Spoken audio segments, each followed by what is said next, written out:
En una pequeña casa del campo inglés, una mujer se sienta frente a una mesa minúscula. La madera cruje bajo sus brazos, la pluma rasga el papel y la luz se cuela por una ventana estrecha. Afuera, el mundo sigue su curso sin saber que en ese instante están haciendo algo que cambiará para siempre la historia de la literatura. Esa mujer, silenciosa, observadora, tenaz, es Jane Austen. No fue famosa en vida ni viajó demasiado lejos, pero hoy, más de 2 siglos después, es una de las autoras más leídas, queridas y adaptadas del mundo. ¿Quién era ella en realidad? ¿Cómo era su día a día? ¿Qué comía? ¿Cómo vestía? ¿Dónde escribía? Hoy vamos a entrar en su mundo más íntimo. Vamos a explorar los espacios que habitó, los objetos que tocó y los rincones desde los que nacieron sus novelas, porque a veces, para comprender de verdad a una gran autora, hay que volver al lugar donde todo empezó. Y justo por eso hoy quiero enseñarte algo muy especial. Si te emociona el mundo de Jane Austen, esto de aquí no es solo un libro, sino que es una puerta directa a su universo. Esta edición de Orgullo y Prejuicio, publicada por la colección Panorama, es mucho más que una novela. Es una experiencia pensada para que te sientas dentro de la historia. La colección Panorama se inspira en uno de los primeros dispositivos inmersivos de la historia, los panoramas, que eran enormes cuadros de 360 grados que envolvían por completo al espectador. Pues eso mismo es lo que hace este libro, envolverte. Desde el diseño, la encuadernación hasta las ilustraciones a 4 tintas, todo está cuidado al detalle para que leas no solo con los ojos, sino con los 5 sentidos. Y hay algo que lo hace aún más especial, porque el prólogo está escrito por el equipo de la Jane Austen House, que es la organización que preserva y gestiona la casa donde vivió la autora en Sharon, hoy convertida en museo. Sobra decir con todo esto que con esta edición no solo tienes un libro precioso, sino que te llevas un pedacito de esa casa, de esa historia y de ese legado literario. Si quieres añadirlo a tu estantería o quizás regalarlo a alguien que adore a Jane Austen, te dejaré el enlace tanto en pantalla como en la cajita de descripción. Y aprovecho para darle las gracias a la editorial Alma por querer trabajar conmigo y por patrocinar este vídeo y por darme la oportunidad de enseñaros esta edición tan maravillosa. Ahora sí, entrando en materia, para entender de verdad a Jane Austen, obviamente no basta con leer sus novelas, sino que hay que mirar más allá de su historia y fijarse en los detalles, cómo era su vida diaria, qué reglas marcaban su mundo y sobre todo qué significaba ser mujer en la Inglaterra de finales del siglo XVIII y principios del XIX. Jane vivió en el periodo georgiano mayormente, pero pasó también sus últimos años durante la regencia, una etapa de muchos contrastes. Por un lado, el príncipe regente daba fiestas lujosas en Londres. Por otro, el país vivía bajo los efectos de las guerras napoleónicas, que afectaban sobre todo a las clases medias y bajas, obligando a muchas familias a hacer malabares para mantenerse. A pesar de todo eso, Jane no vivió desconectada del mundo. Aunque pasó la mayor parte de su vida en el campo, en sitios tranquilos como Steventon o Sharon, estaba muy bien informada. Se escribía cartas con sus familiares, leía periódicos y seguía de cerca la política. 2 de sus hermanos fueron oficiales de la Marina Británica y eso se nota en libros como Persuasión, donde la vida en el mar y los temas navales tenían un papel importante. En tiempos de Jane Austen, la sociedad estaba organizada como una escalera bastante rígida donde tu lugar lo marcaban 3 cosas: tu familia, tu dinero y tu género, en ese orden. Si nacías hombre y rico, lo tenías casi todo hecho. Si nacías mujer y sin fortuna, el camino era mucho más incierto. La familia Austen formaba parte del gentry rural, lo que sería la nobleza rural, una clase media alta con educación y cierto prestigio, aunque sin grandes riquezas. De hecho, después de la muerte del padre, Jane, su madre y su hermana pasaron años sin casa propia, dependiendo de la ayuda de sus parientes. No fue hasta que su hermano Edward les ofreció una pequeña casa en Sharon que pudieron asentarse de nuevo. En Sentido y Sensibilidad, uno de sus libros también más conocidos, el personaje de Elinor Dashwood menciona que tener 500 libras al año significaba seguridad. Y tenía razón. Para que te hagas una idea, un sirviente ganaba entre 15 y 20 libras al año. Así que esas 500 libras no eran una gran fortuna, pero sí que eran lo suficiente para vivir sin necesidad de trabajar, siempre que fueras mujer de clase media. Claro, el problema es que las mujeres tenían muchas limitaciones legales. Por ejemplo, existía una práctica jurídica llamada mayorazgo, entailment en inglés, que hacía que muchas propiedades estuvieran vinculadas legalmente para pasar al siguiente heredero varón. Así que aunque fueras la hija mayor o fueras la más capaz, no podías heredar. Esto es justo lo que ocurre en Orgullo y Prejuicio cuando la familia Bennet descubre que su casa pasará a su primo, el señor Collins, simplemente porque es hombre. Casi en el momento en que entré a esta casa, la elegí a usted como la compañera para mi vida futura. Y no solo eso, una vez casada, una mujer quedaba bajo la autoridad legal de su esposo. Esto se conocía como coverture, un principio del derecho inglés que establecía que al casarse la mujer quedaba legalmente cubierta por su marido. En resumen, la ley decía que la mujer y el hombre eran una sola persona, pero esa persona era él. Ella no podía tener propiedades, no podía firmar contratos ni controlar su propio dinero. Por eso en las novelas de Jane Austen el matrimonio no es solo una cuestión de amor, sino de supervivencia. Casarse con alguien rico no era un capricho romántico, sino una necesidad. Pero aquí está lo interesante, y es que sus protagonistas, como Elizabeth Bennet o Anne Elliot, no se conforman con eso. Ellas piensan, cuestionan, toman decisiones, no son perfectas, pero tienen voz. Y eso, para su época, era toda una declaración de intenciones. En aquel entonces, las chicas de clase media o alta no solían prepararse para trabajar fuera del hogar, ni tampoco para destacar públicamente. Se esperaba que fueran encantadoras, educadas y sobre todo que fueran esposas ejemplares. Para eso existía algo que llamaban los logros, accomplishments, que era una especie de lista no escrita, aunque el señor Darcy la enumera con bastante precisión, que contenía todo lo que debía ser una dama respetable. She must have a thorough knowledge of music, singing, drawing, dancing, and the modern languages to deserve the word. And something in her air and manner of walking.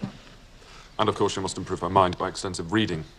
Todo eso contaba más que cualquier título o ambición. Jane cumplía con ese perfil, sabía tocar música, leer en voz alta, escribir cartas formales y gestionar los asuntos del hogar. Aunque tuvieran una o dos criadas, muchas de las tareas diarias seguían cayendo sobre las mujeres de la casa, sobre todo si no nadaban en abundancia. Jane supervisaría seguramente tareas domésticas como la despensa o la colada e incluso colaboraba en hacer conservas o mermeladas, sobre todo cuando no había muchas criadas disponibles y aún así encontraba tiempo para escribir. ¿Y cuando lo hacía? Pues en los huecos que le dejaba el día. Solía dar paseos diarios por el jardín o por el campo, responder cartas o hacer alguna visita. Por la tarde o por la noche era tradición leer en voz alta en la familia. Eso no solo entretenía, sino que también entrenaba el oído, la expresión y el juicio crítico. Jane, que vivía rodeada de palabras, incorporó estas costumbres en sus novelas. Un buen ejemplo es Mansfield Park, donde Fanny Price también hace esto de leer en voz alta. Escribía a ratos durante el día en los huecos que le dejaban las tareas diarias y es bastante probable que por la noche, a la luz de las velas, revisara o copiara sus textos ya con buena letra. Cuando pensamos en una casa del pasado, pues a lo mejor nos imaginamos algo grande, elegante, tal vez con muchas habitaciones, sobre todo teniendo en cuenta el tipo de historias que escribió Jane Austen, pero la realidad suya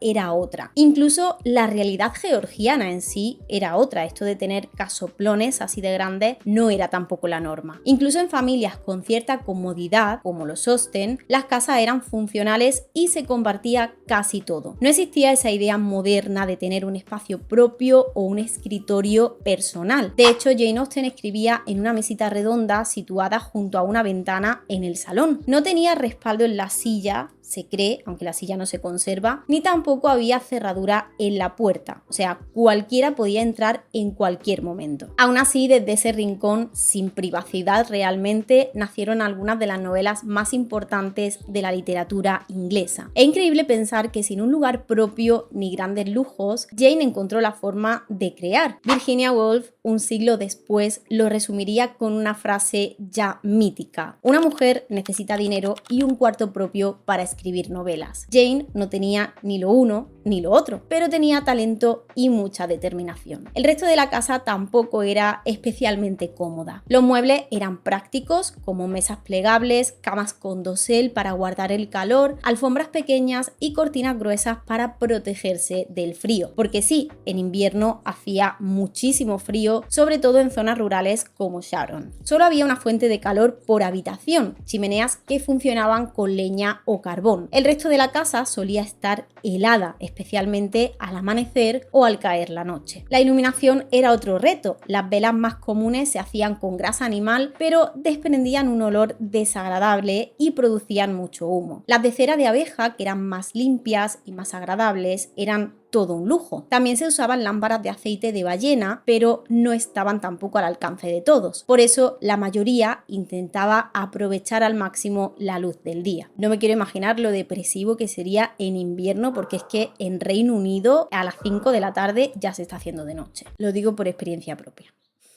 Luego está el tema de la higiene. No había agua corriente ni había grifos. El agua se calentaba en la cocina y se llenaba en jarras. Para lavarse se usaban palanganas y esponjas. A veces un poco de vinagre hacía de desinfectante. Los baños completos eran poco frecuentes y para muchas familias eran un lujo que solo podían permitirse ocasionalmente. El jabón de calidad era caro, aunque los hogares solían disponer de versiones más simples que se hacían en casa o que se adquirían localmente. Aún así, el cuidado personal era importante, sobre todo para las mujeres. Se usaban perfumes, polvos y se seguían rutinas bastante cuidadosas para estar siempre presentables. El día a día en la vida de Jane Austen estaba lleno de detalles que hoy nos parecerían un poco sacados de otro mundo. Vamos a empezar por algo tan simple como el papel. En aquella época era caro, así que no se desperdiciaba ni un centímetro. Las cartas se escribían aprovechando cada rincón de la hoja, por delante, por detrás y a veces incluso en direcciones cruzadas, algo que se conocía como cross-writing. Luego se doblaban cuidadosamente hasta formar su propio sobre y se sellaban con lacre, sin necesidad de un sobre adicional.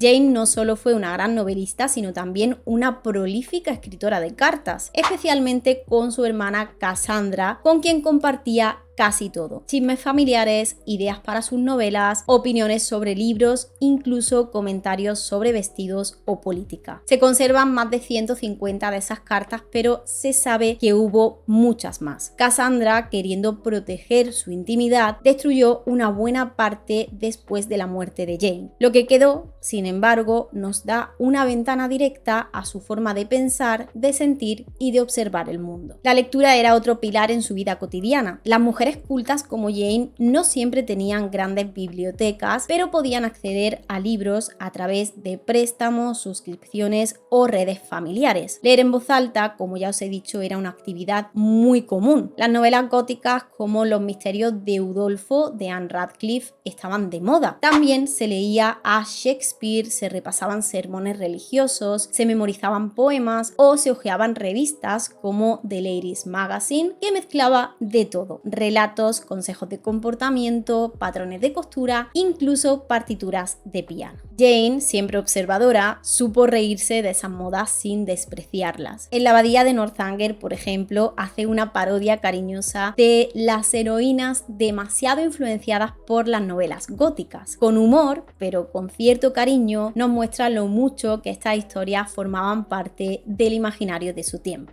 Aunque a menudo se retratan grandes mansiones en adaptaciones modernas, muchas casas reales, como las de los Austen, eran muchísimo más modestas y mucho más funcionales. A pesar de eso, se comía bien cuando se podía. Las recetas seguían libros populares como A New System of Domestic Cookery, un libro del 1806 de Maria Rundle, que era una especie de influencer culinaria de la época. El menú típico incluía sopas contundentes, carne guisadas, pasteles salados y dulces, conservas caseras, encurtidos, mermeladas y siempre pan, mantequilla, queso y huevos. El té, que había llegado a Reino Unido un siglo antes, ya era parte de la rutina diaria. Se tomaba en el desayuno o en la merienda y más que una bebida era un ritual social. La cena en familias como la de Jane era más temprana que en los círculos aristocráticos y aunque era menos ostentosa, solía cuidarse la presentación. Toda la familia se reunía y aunque no siempre fuese lujosa, sí se cuidaba la presentación y el ambiente. Era un momento para compartir, comentar el día o debatir sobre lo último que se había leído.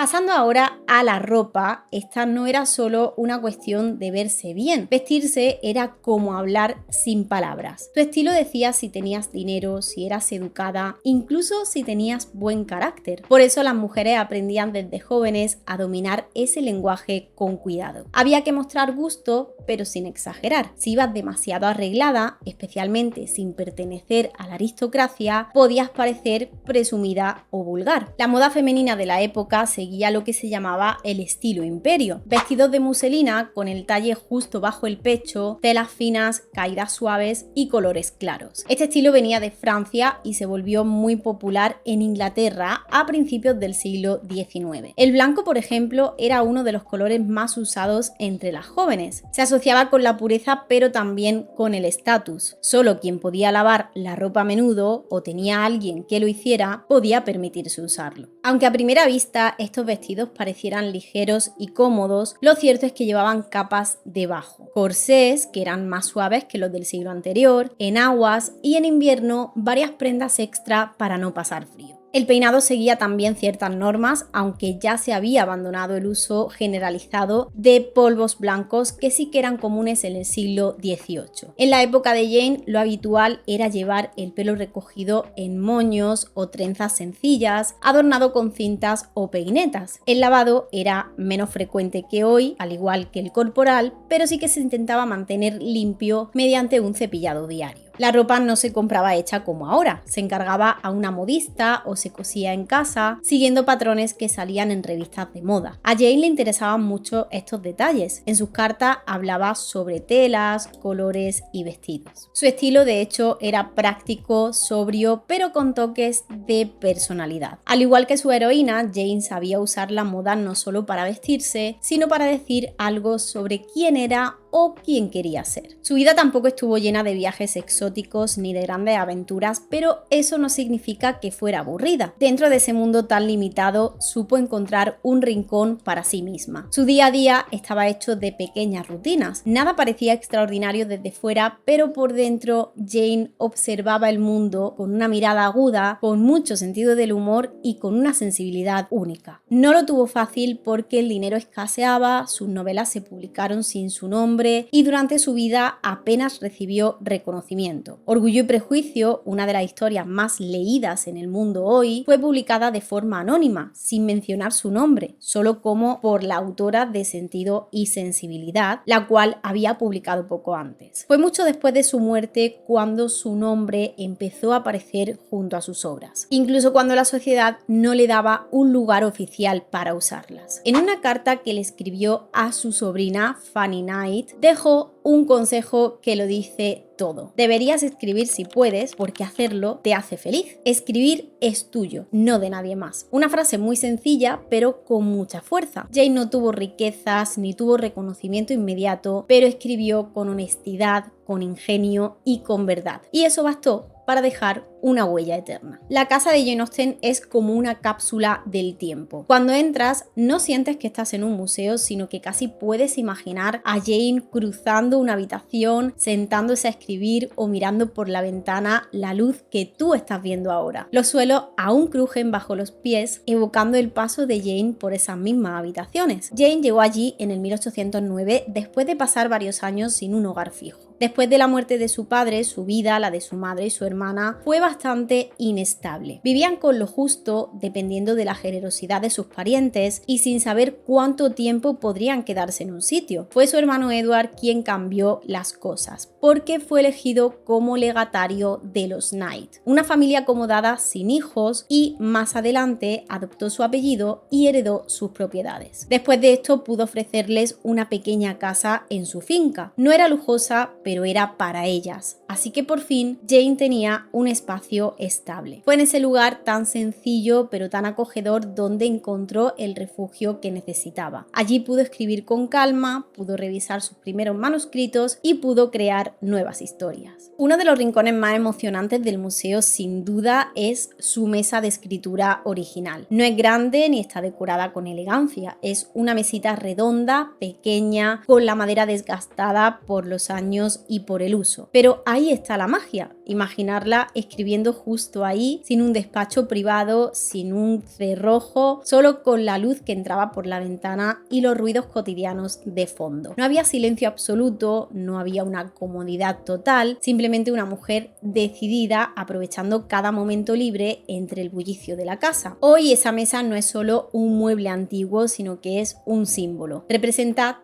todo lo que una mujer puede lograr, incluso cuando no tiene un cuarto propio. Además de la mesa, el museo conserva objetos personales que ayudan a imaginar a Jane más allá de sus novelas. Hay un anillo del que hablaremos justo ahora porque tiene una historia bastante interesante, un vestido de noche lavanda reconstruido según la moda de la época y basado en prendas similares atribuidas a ella, colchas bordadas con su hermana Cassandra, un pequeño costurero y varias cartas escritas por ella misma. Al ver su letra original, pequeña y apretada, uno no solo lee las palabras, sino que se conecta con su forma de pensar, con su forma de observar el mundo. Es como asomarse un poquito a su cabeza, letra a letra. Pues uno de estos objetos más queridos es precisamente un anillo de turquesa que perteneció a Jane. A simple vista no parece gran cosa, una piedra azul pálido montada en oro, sin lujos ni adornos. Pero ese anillo sencillo guarda una historia increíble. Jane lo llevó en vida y después de su muerte quedó en posesión de su hermana Cassandra. Durante generaciones fue un recuerdo familiar hasta que en el 2012 se puso a la venta en una subasta. La compradora fue la cantante estadounidense Kelly Clarkson, gran fan de Jane Austen, quien pagó más de 150.000 libras por él. Pero la noticia no cayó bien en Reino Unido. ¿Cómo podía un objeto tan íntimo de una escritora tan importante abandonar el país? El Departamento de Cultura del Reino Unido bloqueó la exportación y el Arts Council apoyó la campaña para conservarlo en el país.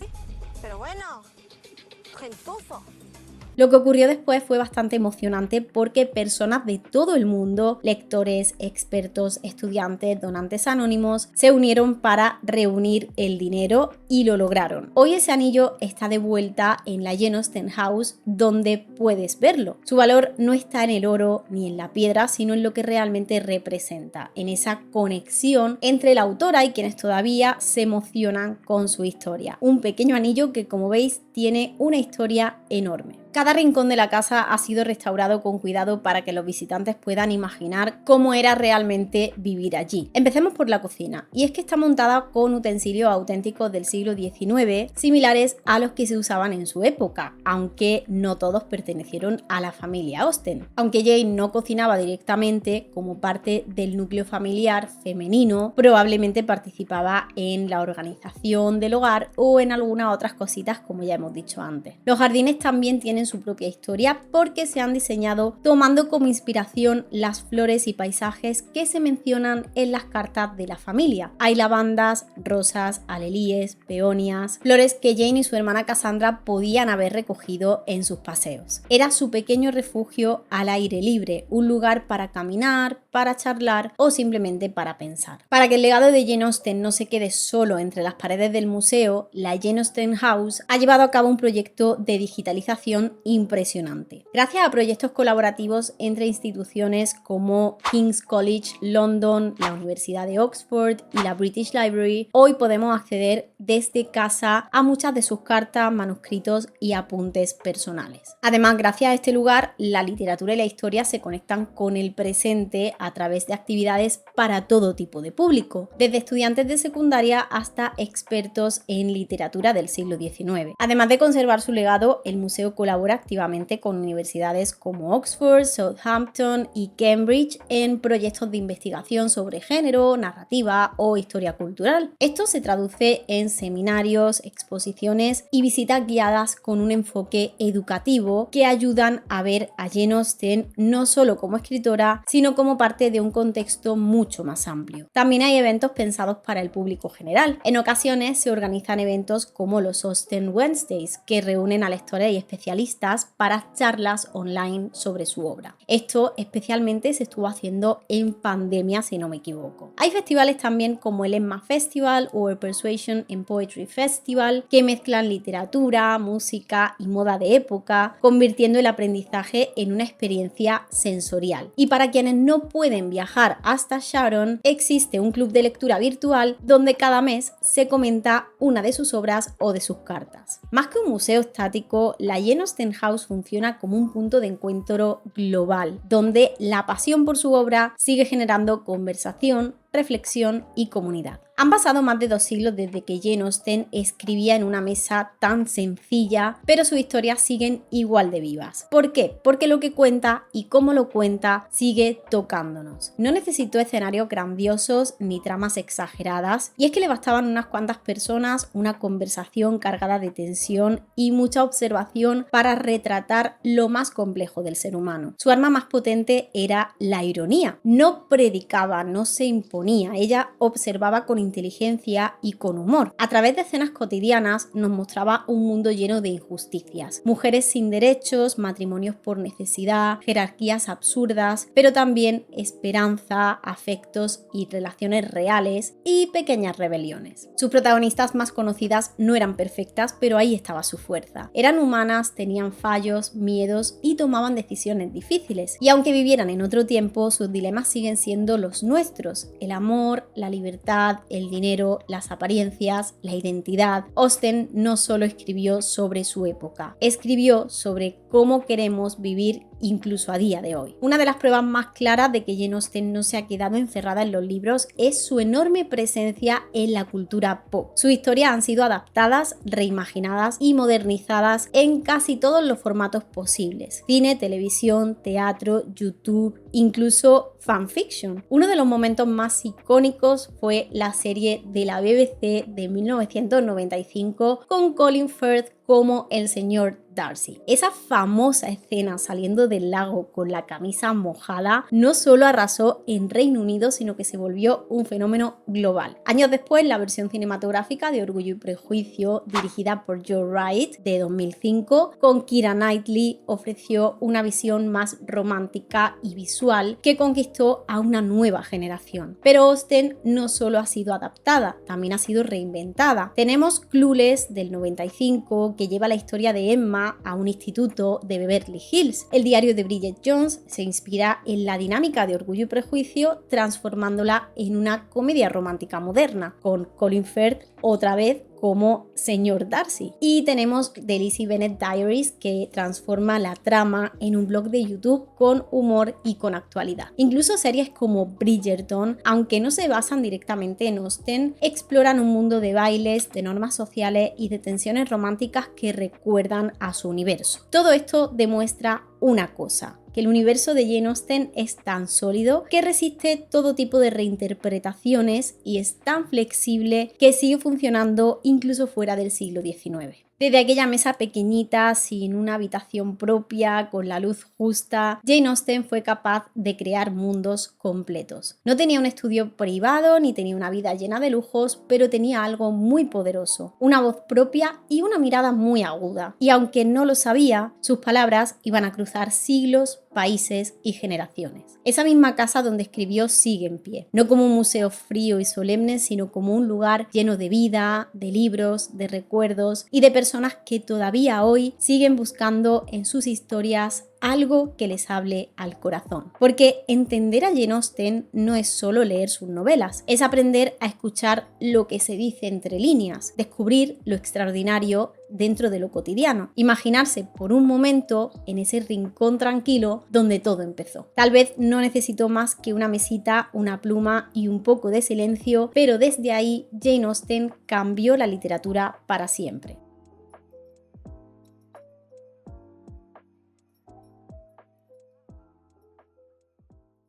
Eso ha sido todo por el vídeo de hoy. De verdad que estoy muy contenta porque la editorial Alma haya querido contar conmigo para hablaros de esta maravilla que acaba de salir y que merece la pena.